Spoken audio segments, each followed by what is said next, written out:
today.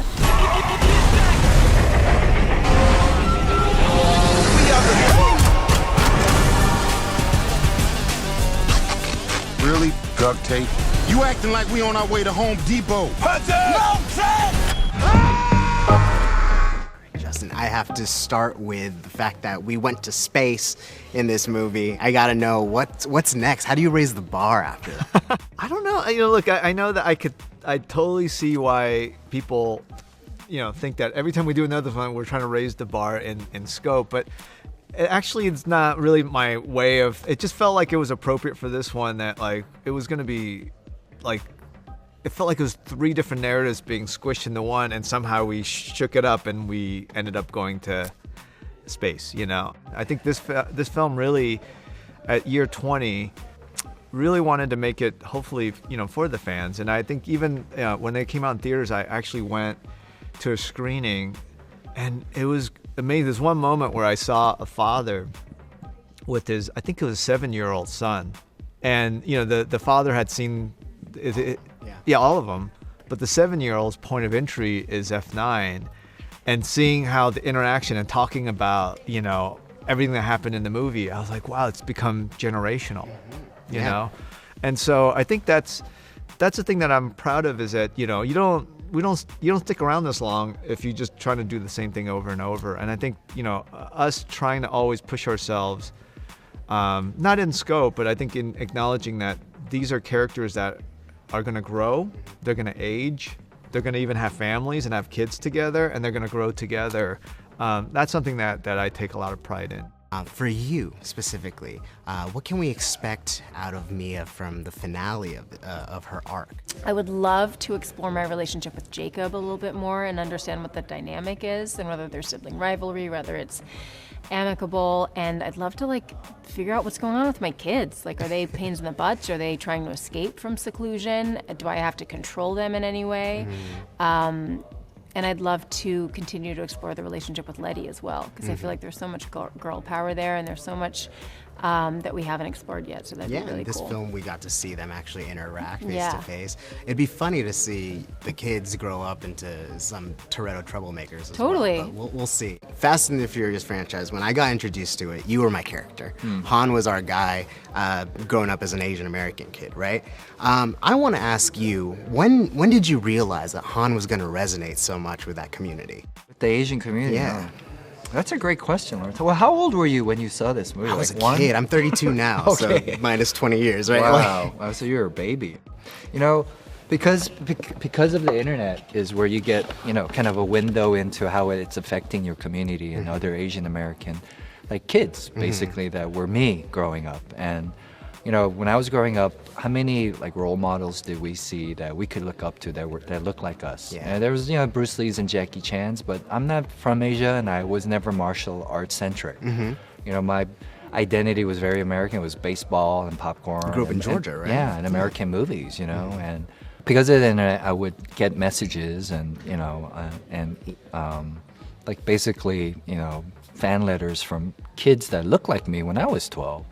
It would be someone like you, saying that, hey, because of Han, I get to be part of the crew, right? No longer is the Asian guy, the one-dimensional guy that needs to know martial arts, so he's mystical, or you're just like some math nerd, right? Yeah, right. And it's that almost sounds so dated, that stereotype, but that's the stereotype that I grew up with. Still happening too, right? So. And to get a message saying that finally we get to see someone that looks like us and that's representing us in a cool way, right?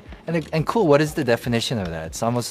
It's so superficial, right? But then cool, and I guess in that definition, is to be invited to be part of the crew, to be validated as you're one of us, right? Yeah. You're one of the family. So that's when I knew, man, I was like, I think this character will have a huge impact. When I first got started, it was always really odd to me, because even just the pure kind of math of it, you're like, okay, so if only a small group of people are telling stories, then your chances of having great stories or point of views is limited to that group. So it was very clear that it was always, when people talk about diversity, I always think it's about opportunity, and I think, I've been lucky enough to be around for 20 years, And I have to say, you know, I not just Asian American, but like to be able to see that these opportunities are opening up. And I think very early on, I knew that the talent was there. It was just the lack of opportunity. And to be able to see all these voices and point of view and these stories now, to be able to, you know, like really kind of be, you know, told and be able to share with the world, I think we all win, you know? We get to enjoy these amazing stories, and it just makes our world, it connects us in ways that I think 20, 25 years ago didn't exist. I do wonder, for both of you, what it's like to join this legacy of, you know, the Fast saga. Oh, it's a dream come true. You know, I mean, you grow up watching these movies, you know, and then you dream about being a part of them, and then you're asked to be a part of them, and then it's just like, it's just a trip, man. You know, I never get over that, walking around on a set with somebody I'm working with. I'm like, I used to watch you. You know? Yeah. It's pretty cool. It's the biggest trip, you know, like I remember seeing the first Fast when I was maybe like 9 years old, maybe even younger, like 8 or something. And then, you know, the second one comes out, and then I was seeing Tokyo Drift as like 14 or something, and all through high school, the other ones. And now, like, you know, and then you're in the 9th one. It's like, how did that, you know, happen? But it's crazy. If I'm ever called to do a good Vin Diesel impression, I need some tips. What you got for me? I don't have the deep voice like you do, but so what you got? What I noticed when I was, you know, kind of playing around with it is, if you kind of, it's a lot of it depends on like posture. So kind of the more you kind of position your head kind of back, it can kind of fall back. Wait, Vin? I see you. Who am I talking to right now? Vin or Vinny? Amazing. I'll have to practice that in the mirror tonight. Just like T-pose up and just slowly get my push your Vin head on. back a little bit, and it changes. I need to know, when you were gone, did you create your own headcanon or ideas of where Han would end up? Absolutely, yeah. I mean, I have a huge imagination, and I feel like, you know, the character, or the idea of Han could continue, you know, in another film. And I always ask the question, like, why? Like, why is he the way he is, you know, and what's happening to him after? Especially, there's a wonderful story. If you lose the love of your life or your first love, what happens to that person? Like, you know, how dark does that person go? And what is the arc, right? So, you know, I always daydream of like, oh man, I wish Fast and Furious could go like Deadpool and go rated R, right? Go really dark and see where this character could go. So of course, Yeah, especially with, you know, our the post-credit teaser of what Justice for Han could really mean. Yeah. But let's jump on that, because I know there's a featurette on the DVD about Justice for Han.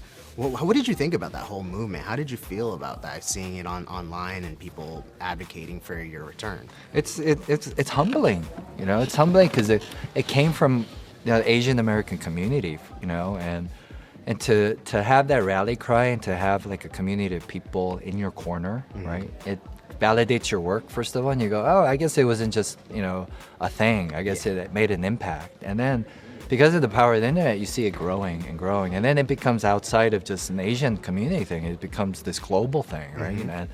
And it's flattering, and it's like, you know, it's a weird mix of emotions to go, can you put hope in that? Can you believe in that? And do you want to get your hopes up, right? Because, you know, it's a big deal being a part of a franchise like this, right? And then when you make that exit, it is heartbreaking, right? Because you're leaving your family. I think, you know, I feel very lucky that I have this group of people that I love, that have this shared experience and growing together.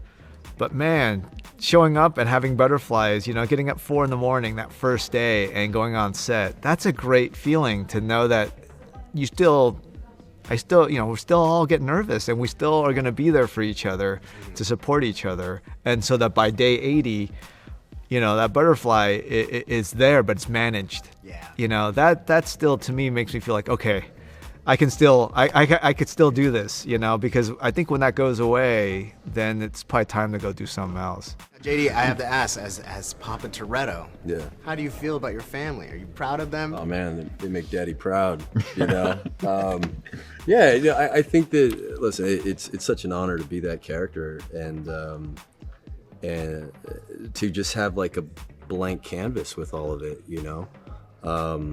But I think that, like, just right from the beginning, he wants his sons to be honorable, you know, in a way that he couldn't be. And then we get into like sort of what was going on with him in a very mysterious way.